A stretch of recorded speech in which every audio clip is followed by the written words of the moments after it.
I'm saying this off the top of my head, unplanned, unscripted, so forgive me if I make a mistake. First thing is, I'd like to do a sit-down video for an hour, playing your video, and going through all the mistakes you make and correcting them. Be quite good. I'd probably enjoy doing it, actually, but I haven't, A, got the facilities, or B, got the time to do it. All I can do is pick up on the odd thing I can remember and try and address that.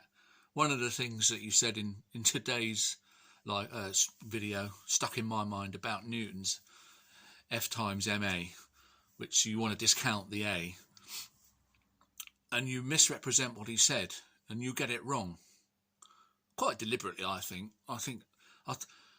don't think it's fair to say you're just stupid, because I would never poke fun at people that are cognitively challenged because it's not their fault. But I think you're a liar. I think that's what the real thing about you is, Gary. You're a liar. And you misrepresent everything. In the videos I've done, you forget what I've done the day before, and then you misrepresent it. It's completely hopeless trying to deal with you. You don't want to be taught. You don't want to be educated. You're uneducatable, if that's a word. Uneducatable. You're a prat. Good old English word, prat. Don't know where it originates, but it suits you quite well. It's not really for you, this. As I've said before, you will never admit that you're wrong. You cannot. Your whole raison d'etre now. Your whole life raison d'etre. Your vicious, nihilistic attitude to life and to the human race depends on you debunking science. Yeah, and you won't do it. You'll never do it. You'll take this nonsense to your grave. I feel sorry for you, actually. It's sad to see it.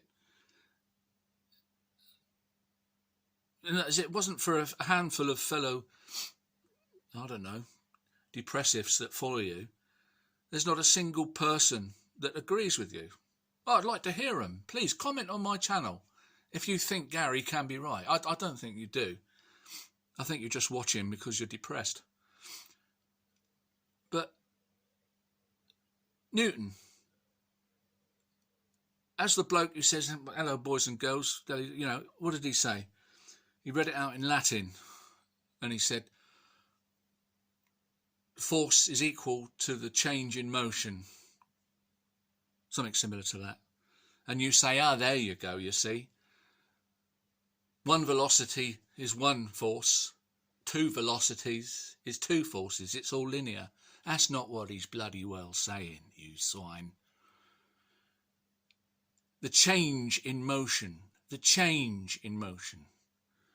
If you're going at 10 mile an hour, the change in motion to 20 mile an hour is the acceleration.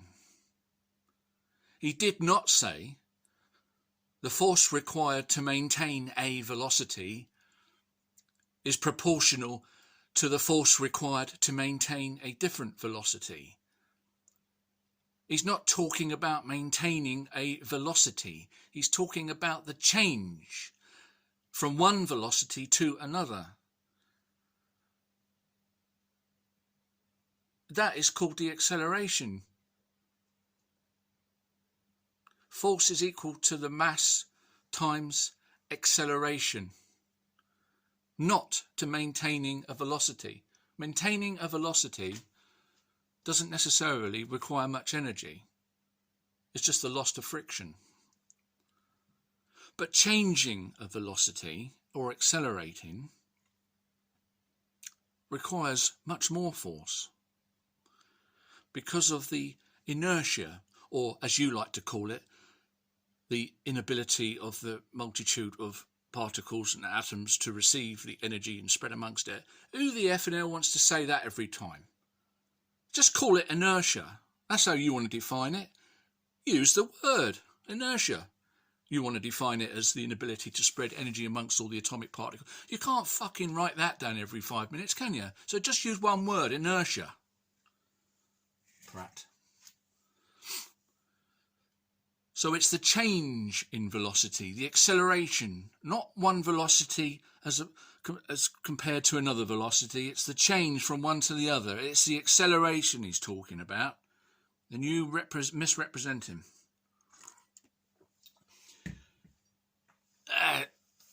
If I'm arrogantly something, you're arrogantly something else. You're arrogantly denying the truth, and I'm arrogantly defending the truth. That's right.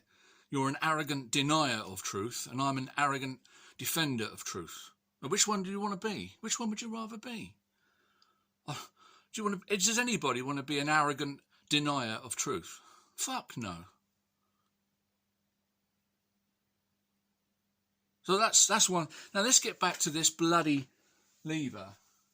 You're lying again, and you're misrepresenting again. Spinning levers, Chevy Chase, Chevrolet, whatever you call them. You're saying, how does their lever work? How does their balance? I'm not disagreeing with them at all, as you say I am. I'm only disagreeing with the Pratt, and that's you. There's no other Pratts around. When I say that this position is unstable, it means that when I take my hand away, it will balance in the horizontal. That's what I mean. It will balance in the horizontal. After a certain oscillation, give or take, depending on the friction and other factors such as thing. What I mean is, when I take my hand away, it's unstable and it will balance in the horizontal. Whether I've got them at the top or the bottom, it's unstable. At the top it will turn over and then balance in the horizontal. As far as I know, that's what they were showing. I didn't even watch the video apart from the little clip on yours, and I thought there's nothing in disagreement with what I'm saying. It's only your idiocracy. If in this position, the weights would have to be in a centre line with the axis of rotation, and it would be stable, meaning if I took my hand away, it would stay there. And I've shown that in a video in case you forgot. Go back and look at them again and educate yourself. If the weights are in a line through the axis of rotation, if you took your hand away, it'll stay in that position, whatever position you put them in. No oscillation and no return to horizontal. Anything else, it always will return to horizontal. And every movement is predicted by the geometry. The geometry of the force times the arm. And when it's in here like that, you said another bloody lie. You said the arms are the same. When I said the arms are not the same, you said, oh, the arms are the same. I thought, go back and watch the video that you're complaining about and just listen to it. Explains it. A child could understand it. You're worse than a child. You can teach a child. He wants to learn. You don't want to learn. You've got another ulterior motive. This arm is now longer because it's the perpendicular from the force. If this is the force, vertical, the perpendicular is here. That is longer than the perpendicular arm from there to there. So the arms are not the same. The geometry is what we're referring to. This arm is longer than this arm in that position. In that position, both arms are the same. Either you can't get it because you're too thick, or you, as I suspect, you don't want to get it because you don't want to learn, you don't want to be taught. You're going to be on your own against the whole world, except for a few other Looney Tunes. I feel sorry for you because you're going to you can only lose this argument. You're not going to overturn 2,000 years of human evolution, and you're a big fan of that. So, you know, you can only lose. It's a sad thing, really, but it's entertaining in a way. But just don't call me or others liars when it's you that are the liar. I don't know what else I can say about that. The only people I disagree with is you. I say people because it's like you've got two personalities sometimes. So you're the prat. Well, you might have two personalities, but they're both god awful.